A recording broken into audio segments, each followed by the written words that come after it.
He's coming now to challenge. Hallgate, still being held up, has just started to challenge Lead on Time, and at this stage I thought that Faustus was likely to finish third. But as you see, he just does all that's necessary, but he keeps doing it, keeps trying. Hallgate running really well on this side, Lead on Time quite gently ridden in the middle, but Faustus got there. And there is Hallgate, quite a different sort of horse, much stocky, not at all that different from Faustus, but he's particularly stocky, powerful type of horse. He looks very like a sprinter, but that day at Newbridge Inn, he seemed to settle all right. Yes, by his standards. By anyway. his standards, he settled well. The problem is when you pick him up, John, and as an ex-jockey, you'll know better than anybody or most. He starts to hang, and that's that. You can't ride him. That's the problem. That's the trouble, because it's all very well riding a horse that hangs while you're on the bridle, but it's the moment you let him off the bridle and ask him to accelerate that if he hangs to the left as Hallgate does, you've got the whole of the Rolling Mile open or not open on your left. It tends to swerve across it, and that's going to be the danger today, because Hallgate is drawn 15, as I've said. And here is the favourite, looking an absolute picture. As we've been told, there are some adverse rumours about him. They are not borne out by his appearance. Let's have a look at the betting. Dancing Brave, the 2-to-1 favourite. Huntingdale 6-to-1. Shoreblade at 7s. Toca 10-to-1. Green Desert and Take Gallery both on 11s. Faustus 14s. Charroud and Hallgate 16-to-1 chances. Hail to Roberto and Alchin Farah both on 50s. Being Glorious now 66-to-1 from 50-to-1. And Exotic River also 66-to-1. Gisatus 100-to-1. And Farncombe 500-to-1, the outsider of 15. And there with the diamond on Stephen Crane's chest is Toca Madeira, in my view the more dangerous of the Irish pair. Well, his trainer Liam Brown has been quoted as saying that Toca Madeira is better than Dara Monarch, who was a classic winner, and Derek Thompson asked him to confirm that view. Well, we hope he is. Like, he's certainly a better workhorse at home than Dara Monarch ever was. He never showed us a lot at home, but then he proved himself on a race course, so like, this fella has to do it yet. I mean, he's done everything up to now, but you know, he has to go and win his Group 1 now, and hopefully he'll be good enough. But we think he's in good form, and he's get the trip well. He loved the ground. I think he's going to be a better horse on good ground. Just a matter of interest, how does he compare, do you think, with Vincent's horse, Take Gallery, the other Irish challenger? Well, he was very disappointing at the Curragh, you know, and he looked sort of, didn't look to be terribly genuine sort of when you picked him up to race, so, you know, he'd have to show a lot of improvement from the Curragh run to sort of give him any chance, I would have thought. I think it should finish in front of him, and hopefully. I quite agree, and this fellow Toca Madeira looks superb, Jim. Yes, I saw him one of the first into the paddock. He looked extremely well in his coat. A light-bodied individual, but quite an attractive colt, and turned out in the pink of condition. Let's hear now from John McCurrick. Toca Madeira is proving the pick of the Irish challengers, 10-to-1, while it's 12-to-1 against Take Gallery.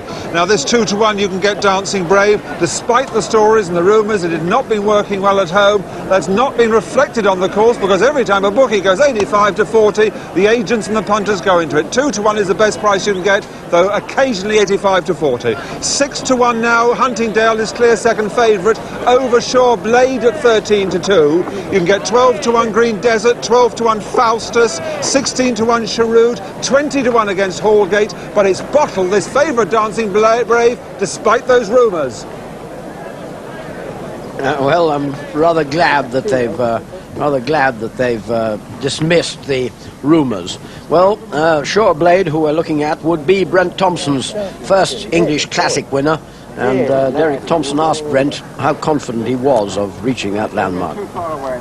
Well, Derek, I mean, one can't be too confident, but Shoreblade certainly has done everything right as far as I'm concerned, and as far as Mr. Hill's concerned, you know, I think he's done a good job in handling the horse to get him this far, and he's had the one outing this year at Thirsk, and I mean, he just went down and came back really, and it served the purpose for his outing, and really, you know, he's had an uninterrupted preparation, and he's really done everything right. So I mean, he's in the race with a chance, and one can't hope for more than that, really. Went down and came back, Jim, but opinions differed a little bit about how impressive he was at Thirsk, Sure Blade. Two of our colleagues from the press room, John, disagreed entirely. They said he made quite heavy weather of getting rid of moderate horses. Maybe the ground didn't suit him. He looked extremely well in the paddock, but sweated up a little on the way down. Yes, a really nice colt, and by Chris, who, after all, produced Oh So Sharp. Well, there is the most people's selection for last place. Farncombe. Sharud, I think, still to go in. The grey. And Dancing Brave, 15-8 now. Huntingdale, second favourite at 6-1. Sureblade, 13-2. All but 4 of these are in the Derby. Green Desert, Hallgate, Toca Madeira and Vainglorious are not. But this fellow, Sharud, is in the Derby, and he's the last one in, or joint last. So over to you, Rawley Gilbert. Yes, John, more than half the field bred in the United States, and so it's 2 for Ireland, 2 for France, taking on 11 of the best for England in the richest ever 2,000 guineas. This is one of Sheikh Mohammed's 2 nearest to us. The blind foal comes off. That was Sharud, and away they go in the 2,000 guineas. And Hallgate for the north, just a little slow over on the extreme outside, and it's one of the 2 Frenchmen, Hail to Roberto, who is the early leader. And the one who has positively refused to race is Farncombe. He's absolutely dug in his toes, the complete outsider. So 14 runners then in the guineas at the end of the first furlong and a half, headed by Hail to Roberto and followed now by Green Desert. Then comes the favourite Dancing Brave, nicely placed in 3rd.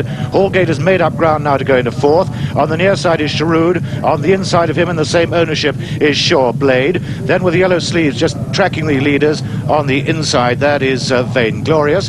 They completed 2.5 furlongs now, and it's still Cash as Mewson on Hail to Roberto, making the running in the 2,000 guineas, followed by Green Desert. Then Greville Starkey and the favourite Dancing Brave going really well in 3rd. Over on the far side is Tate Gallery, one of the 2 for Ireland. The other one, Toca Madeira, is tucked in the centre. They're coming inside the final half mile. It's back to Graham. Not that much pace on early on. A lot of the jockeys taking quite a strong hold with their mounts, but it's Hail to Roberto who leads as they come down to the point past the bushes, 2.5 to race, and Hail to Roberto in the lead. Green Desert looks a big challenger in the blue jacket. Behind these Faustus, Hallgate starts to pick up ground. Vainglorious and the favourite Dancing Brave in the white sleeves comes with a tremendously powerful run as they go down into the dip. This Dancing Brave from Green Desert leads ahead of Hail to Roberto. Then comes Vainglorious. Sharud with the favourite Dancing Brave strikes the front of the Dancing Brave, quickens up in the start of a very good horse in this general accident 2,000 guineas. Dancing Brave, careful round. Starkey looked round, no danger. Dancing Brave, Green Desert, Huntingdale 3rd, Sharud 4. Behind these Sure Blade, Hail to Roberto, and last of all was Tate Gallery. And so the outcome of this general accident 2,000 guineas. The race really developed into a sprint from halfway, but for me there's no doubt about it, the winner is number 2.